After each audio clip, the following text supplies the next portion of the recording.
Good day mga manang, dako gyud kay ni nga blessing ang niabot sa akong manghod. So thankful kaayo ming tanan kay kapalit sila ani para sa amo ang kanta-kanta.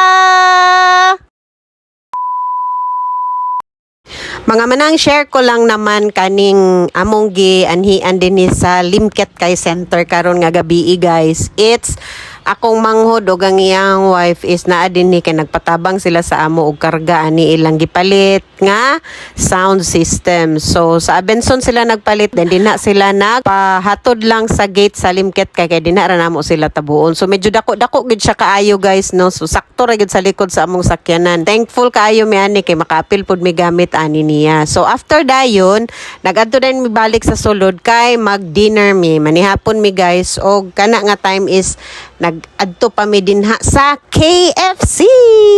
Beke naman.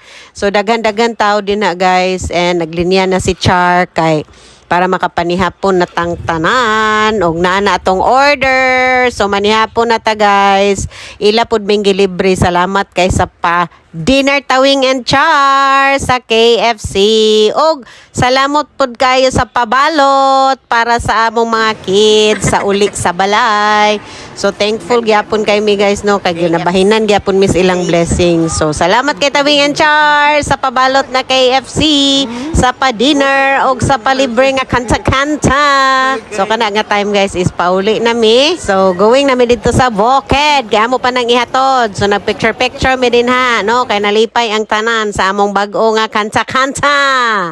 Dili gid nato matagaan ng panahon guys no kung kanus at tagaan ni Lord og dako nga blessing. So kana siya is ma-share man pud na nila sa amo guys kay magamit man na sa whole family every time labaw na guys kung naatay mga occasion dayon magkanta-kanta ta din ha dayon bisag walay kwarta makakanta ta